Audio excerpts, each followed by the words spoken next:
If you find this segment informative, please click the thumbs up button and subscribe to stay updated with our latest news, and share this broadcast to your friends and family. Your support helps us keep you informed. Help us get our first 10,000 subscribers.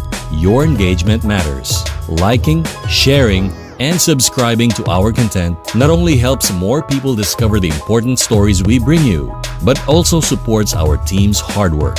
It boosts our visibility in the algorithm, making it easier for others to find ways to stay informed. Thank you for being part of our community.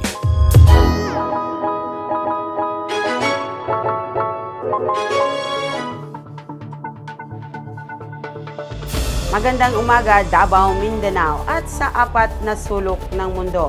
Ako si Merosol Sibayan Cacho, ang inyong tagapagbalita sa araw na ito. At bago tayo magsimula, huwag kalimutang mag-like, mag-comment, mag-share at pakipindot na rin ang bell button para sa mga bagong kaganapan sa Pinoy Rap YouTube channel. Para sa mga ulo ng balita, pagtaya ng panahon. Patuloy na nararanasan sa Luzon ang northeast monsoon o amihan na nagdudulot ng bahagyang maulap hanggang maulap na kalangitan na may mahihinang pag-ulan sa Metro Manila, Baguio at Hilagang Luzon. Asahan ang mas malamig na umaga sa mga lugar na ito. Balitang lokal. Protesta sa Davao, nananawagan ng pagtaas ng sahod at pananagutan. Davao City, ginunita ang ika-161 kaarawan ni Bonifacio. PEF, nangakong matuto mula sa pagkawala ng check number 30. Paglaganap ng peking PWD ID sa Davao. Balitang pambansa. Impeachment complaint isinampa laban kay Sara Duterte.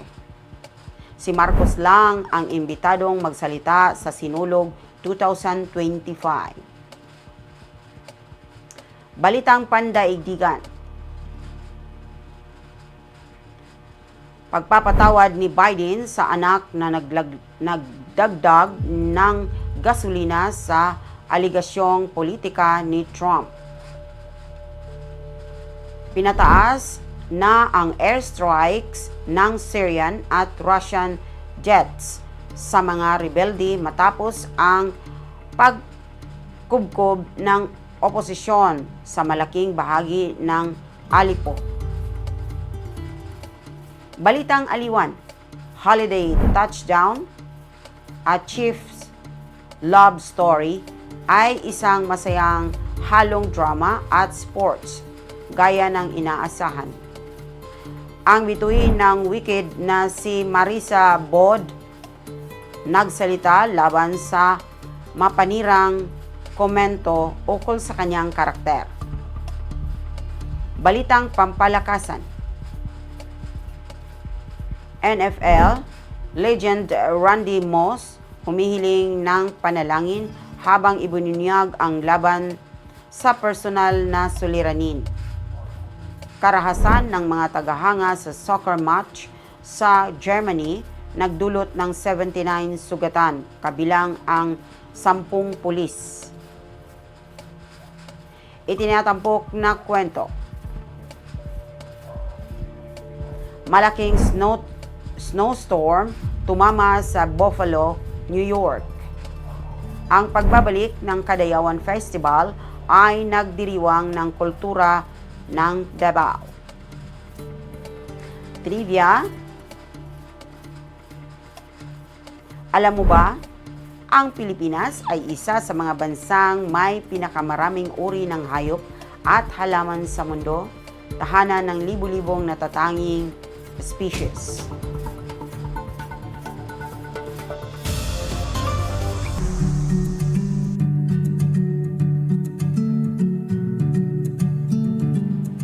Taya ng panahon. Narito ang pambansang taya ng panahon.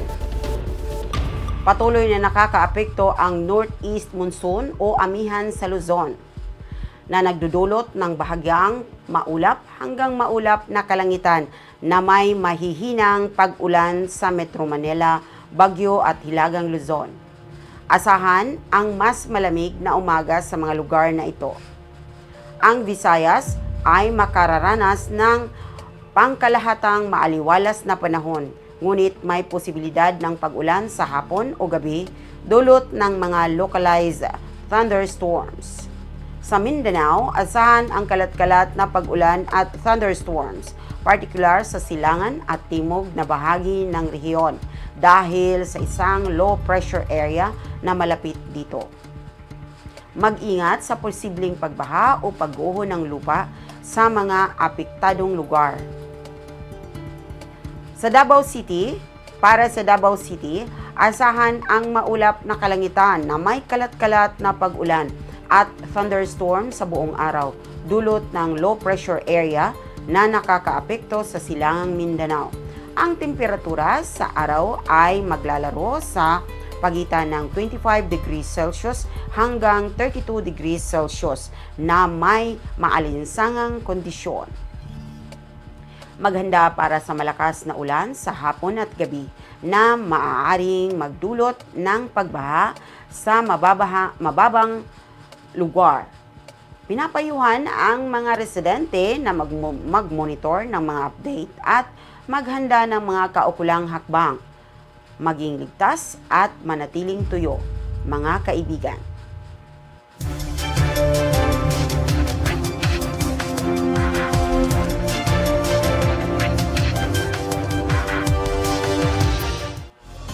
Balitang lokal. Protesta sa Davao, nananawagan ng taas sahod at pananagutan. Nagtipon ang mga progresibong grupo tulad ng KMU, SMR at Bayan Muna sa Freedom Park, Davao City upang ipahayag ang kanilang hinaing laban sa mga isyong pang-ekonomiya at panlipunan sa ilalim ng administrasyon ni Pangulong Ferdinand Marcos Jr.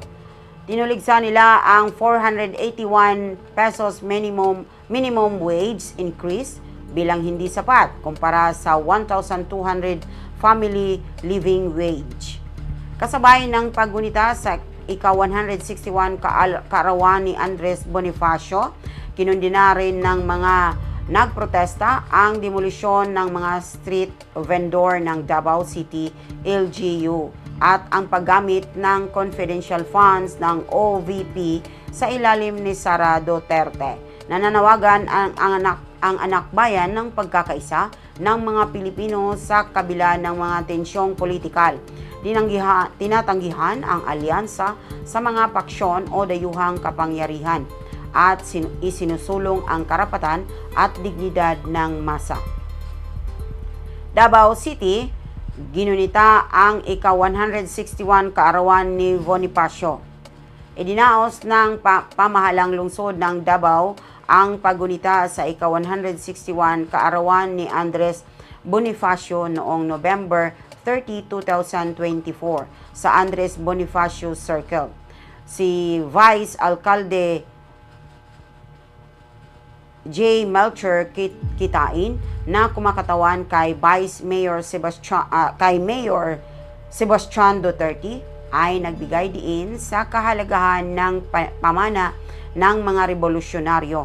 Si Colonel Yusuk Hasan, Deputy Commander ng Task Force Davao, ay nagpuri sa pagmamahal sa bayan ni Bonifacio at nananawagan ng patuloy na pagkakaisa upang mapanatili ang kapayapaan sa rehiyong idiniklarang insurgency-free.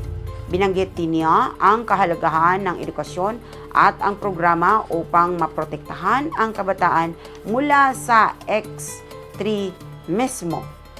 Ang ang ang selebrasyon na may temang Pagkakaisang Pilipino, Pundasyon ng Malaya at Maunlad na Bayan ay nagtampok ng pagkakaisa ng mga Pilipino bilang pundasyon ng masaganang bansa. PEF nangakong matuto mula sa pagkawala ng Chick number 30. Inanunsyo ng Philippine Eagle Foundation, PEF, ang pagkamatay ng Philippine Eagle Chick number 30 noong November 29, 2024 sa National Bird Breeding Sanctuary sa Davao City. Ang sisiw na dati malusog ay nakaranas ng respiratory distress noong November 26 at pumanaw sa kabila ng masusing pangangalaga. Natuklasan sa necropsy na ang sanhi ng pagkamatay ng ophalitis dulot ng yolk sac retention, kasama ang mababang timbang nito para sa edad. Ito ang unang kaso ng ganitong kondisyon para sa PEF. Sa kabila ng mahigpit na mga protokol, pinag-aralan ng grupo ang mga paraan upang mapabuti ang pangangalaga. Nangako ang PEF na ipagpatuloy ang kanilang misyon para sa kaligtasan ng critically endangered species na ito. Natuto mula sa pangyayaring ito. Paglaganap ng Peking PWD ID sa Davao. Nahaharap ang mga may-ari ng restaurant sa Davao City sa problema ng Peking Persons with Disabilities PWD cards na ginagamit upang makakuha ng 20% discount. Itinakda ng Republic Act 107454 ayon kay Benji Lizada, Pangulo ng Restaurant Owners Association of Davao City. Dumarami ang Peking ID na nakakaapekto sa mga negosyanteng bumabangon pa lamang mula sa pandemya. Iminungkahi ni Lizada ang paggamit ng National ID bilang solusyon ng verifikasyon. Ipinahagi rin niya na bumaba ang bilang ng mga restaurant sa lungsod mula 889 noong 2019 patungong 658 noong 2024. Binigyang diin niya ang pangangailangan ng aksyon upang maprotektahan ang mga lehitimong benepisyo ng PWD habang sinusuportahan ang mga naghihirap na negosyo.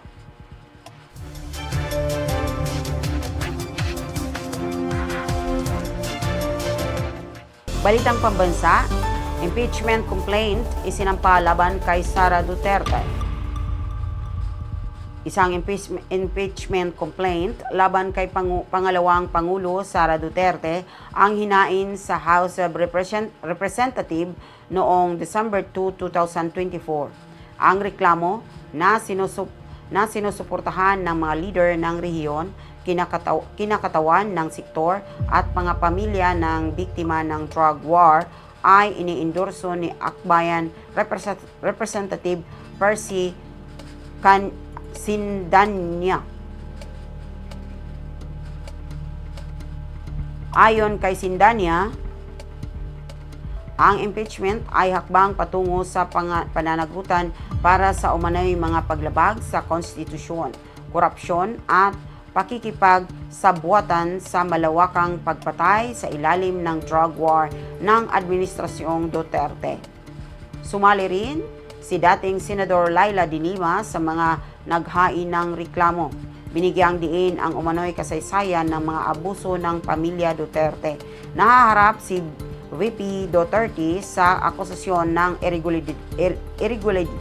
irregularidad sa pondo at inakusahan ang kanyang mga kritiko ng pagsasabotahe sa politika. Si Marcos lang ang imbitadong magsalita sa Sinulog 2025.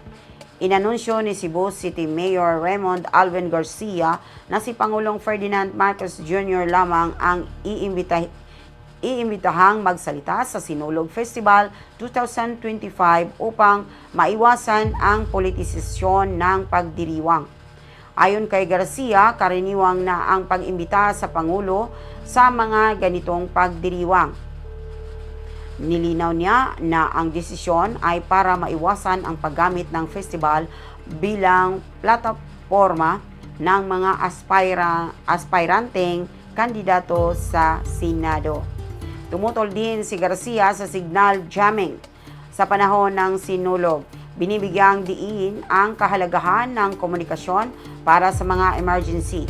Ang subsidiya para sa mga kalahok na contingents ay tataas, kung saan ang mga grupo mula sa ibang lugar ay tatanggap ng 1.5 milyong pesos, habang ang mga grupo mula Cebu ay makakakuha ng 1 milyon. Tatanggalin din ang mga bayad sa pagpaparehistro ng mga puppeteer at higantes.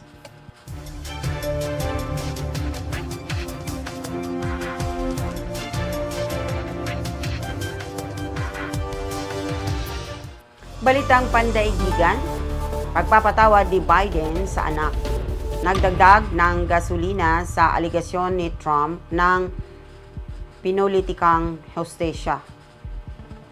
Ang desisyon ni Pangulong Joe Biden na patawarin ang kanyang anak na si Hunter Biden ilang linggo bago lisanin ang opisina ay lalong nagpataas ng tensyong pampolitika at legal na nagdulot ng pagdududa sa pagiging patas ng sistema ng hustisya ng Estados Unidos. Ang pardon ay nag-alis ng mga kaso laban kay Hunter na may kinalaman sa pagmamay-ari ng baril at hindi nabayarang buwis na nag-udyok ng batikos na inuuna ni Biden ang katapatan sa pamilya kaysa sa prinsipyo. Sa kabila ng unang pahayag ni Biden na hindi siya makikialam, ang pardon ay laganap habang humaharap siya sa pagbabalik sa kapangyarihan ni Trump at ang mga paratang ng bias na politika. Pinapatibay nito ang mga aligasyon ng mga Republican tungkol sa double standard na maaaring suportahan ang argumento ni Trump na parehong ginagamit ni Biden at Trump ang Justice Department sa politika. Ang hakbang na ito ay maaaring magpahiwatig ng mga susunod na presidential pardon na lalong magpapagulo sa tanawin ng politika. Pinalakas ng Syrian at Russian jets ang opensiba laban sa mga rebelde matapos masakop ng oposisyon ang malaking bahagi ng Aleppo. Ang tumitinding laban sa hilagang Syria ay nagresulta sa makabuluhang pag-usad ng mga puwersa ng oposisyon, kabilang ang pagsakop sa Aleppo at mahahalagang pasilidad militar. Ang opensiba ay pinangungunahan ng Hayat Tahrir al-Sham, HTS, isang dating kaanib ng Al-Qaeda na ngayon ay namumuno sa isang koalisyon ng mga grupo. Ang ilan ay suportado ng Turkey at iba pa ng Estados Unidos noong nakaraan. Ang tunggalian ay muling nagpasiklab ng mga kondisyon ng digmaang sibil, nagpapalala ng krisis pantao at nagbabanta sa katatagan ng rehiyon. Ang mga puwersa ng pamahalaang Syrian na suportado ng lakas panghimpapawid ng Russia ay nagsasagawa ng mga airstrike sa mga lugar na kontrolado ng oposisyon sa Aleppo, Idlib at Hama. Ang sitwasyon ay lalong nagpahirap sa geopolitical na dinamika, habang ang mga bansang kanluranin ay nahihirapan sa implikasyon ng tagumpay ng koalisyon ng mga rebelde at ang posibilidad na ang ilang rehiyon ay mapasailalim sa impluwensyang Islamist.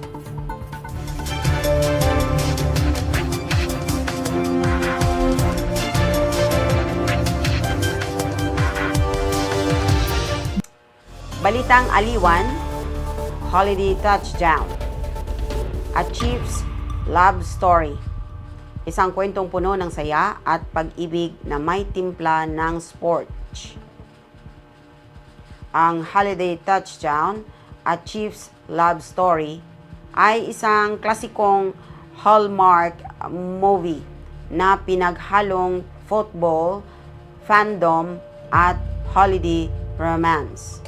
Si Alana, isang lifelong Chiefs fan, ang nangangasiwa sa Chiefs theme store ng kanilang pamilya at nakatakdang mamamahala nito. Si Derek, ang direktor ng fan engagement ng koponan, ay nahihirapang makuha ang loob ng komunidad hanggang makilala niya si Alana. Ang kanilang pag-iibigan ay umusbong sa gitna ng mga masasayang kondisyon at tradisyon at kwento ng pamilya, kabilang ang isang mahiwagang vintage na sombrero na pinaniniwalaang nagdadala ng swerte sa Chiefs. Ngunit nagkaroon ng twist ang kwento nang mawala ang sombrero. Nagbunsod ng isang makabagbag damdaming heist at isang sorpresa sa araw ng Pasko sa muling pagbuklod sa kanila.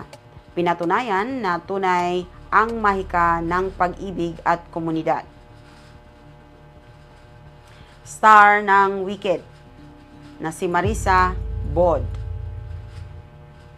nagpahayag laban sa harmful na mga komentong may kapansanang nilalaman. Si Marisa Bod, na gumanap bilang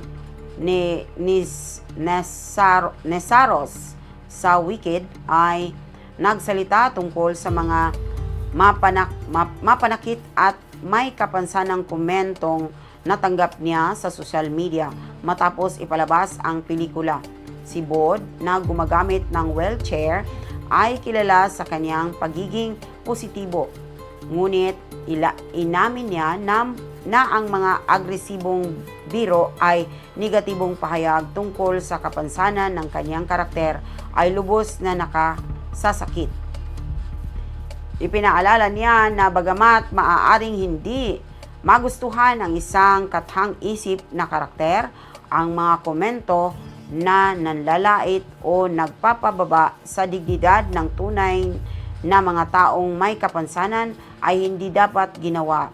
Binibigyang diin ni Bod ang kahalagahan ng pakikiramay at kabaitan na bahagi ng mensahe ng Wicked, lalo na para sa mga manonood na maaaring maapektuhan ng ganitong uri ng pahayag.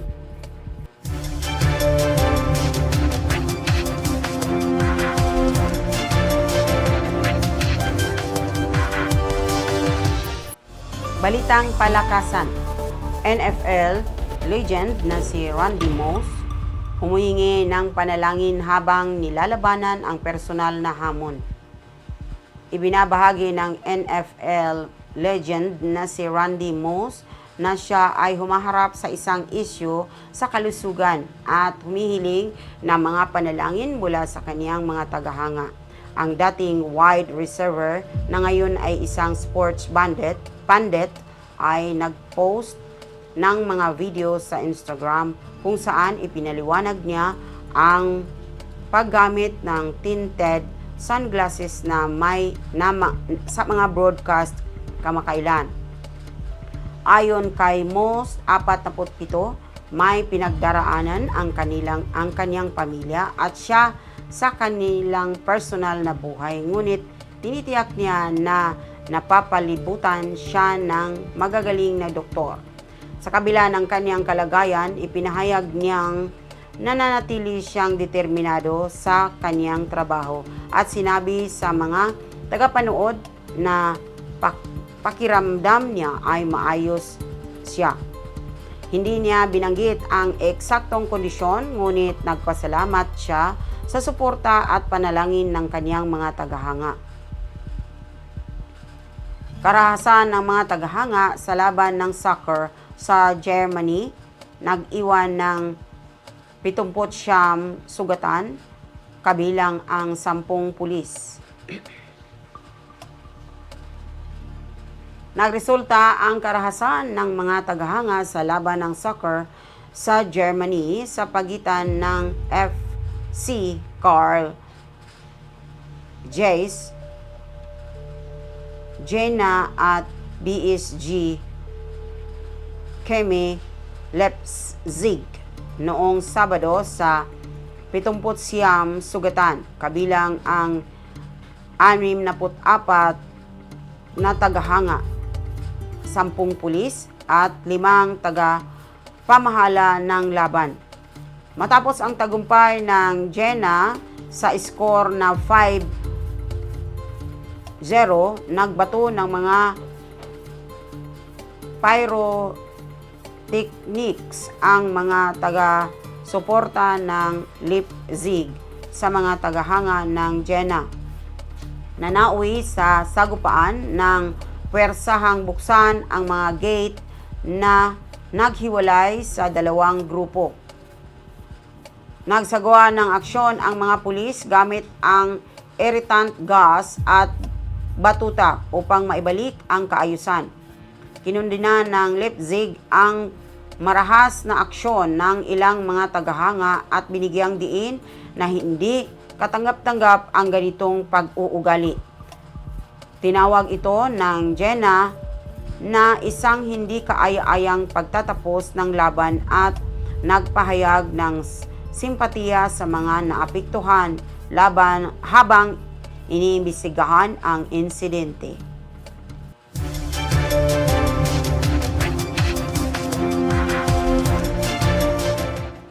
Itinatapok na kwento, makasaysayang snowstorm tumama sa Buffalo, New York. Ang Buffalo, New York ay kasalukuyang humaharap sa isang record-breaking na snowstorm na inaasahang magdadala ng mahigit 6 na talampakang niebe sa rehiyon. Ang matinding panahon ay nagdulot ng malawakang abala, kabilang ang pagkawala ng kuryente sa libo-libo at ang pagsasara ng mga paaralan at negosyo.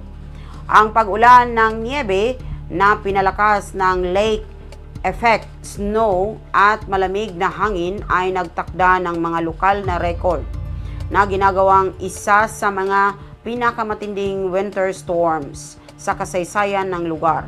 Ang serbisyong pang-emergency ay mobilisa upang tulungan ang mga residente at tiyakin ang kaligtasan sa mga daan. Ngunit nananawagan ang mga opisyal na manatili sa loob ng bahay habang patuloy ang pag-ulan ng niebe. Ang kaganapang ito ay nagpapaalala ng kahinaan ng rehiyon sa mga matinding taglamig. Pagbabalik ng Kadayawan Festival, pagdiriwang ng kultura ng Davao. Matapos ang paghinga dahil sa pandemya, bumalik na ang Kadayawan Festival ng Davao City na may buong sigla. Pinagsama-sama ang mga lokal at turista upang parangalan ang mayamang pamana ng kultura ng lungsod.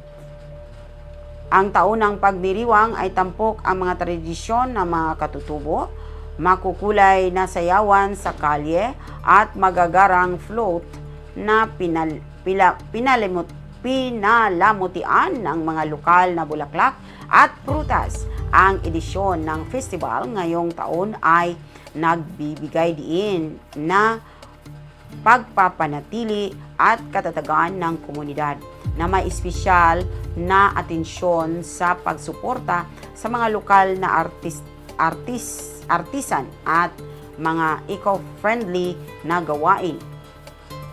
Ang pagbabalik ng Kadayawan ay nagbigay buhay sa diwa ng lungsod, nagpapalakas ng turismo, nagbibigay ng kinakailangang suporta sa ekonomiya para sa mga lokal na negosyo, at ipinagdiriwang ang pagkakaisa sa pagitan ng iba't ibang pangkat kultura ng lungsod.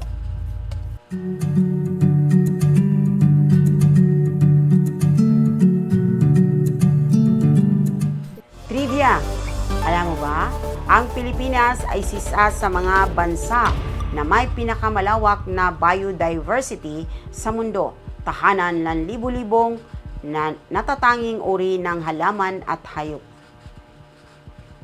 Sa Pilipinas, kilala ang Pilipinas sa pagkakaroon ng isa sa mga pinaka-diverse na ekosistema sa buong mundo. Tahanan nito ng mahigit 52,000 na uri ng halaman at hayop, kabilang ang higit 200 na uri ng mamal at mahigit 600 na uri ng ibon. Ang biodiversity ng archipelago ay dulot ng iba-ibang tanawin at tropikal na klima nito, mula sa mga luntiang kagubatan hanggang sa mga dagat na puno ng korales. Ang yaman ng likas na kalikasan ay isang malaking dahilan kung bakit itinuturing ang Pilipinas bilang isa sa mga mega diverse na bansa sa buong mundo, na naglalaman ng humigit kumulang 70 to 80% ng biodiversity ng mundo sa isang maliit na bahagi ng planeta. At yan ang mga balita sa araw na ito. Huwag kalimutang mag-like, mag-komento at magbahagi ng videong ito. Muli, ito si Marisol Sibayan Cacho, nag-uulat. Magandang umaga, Davao!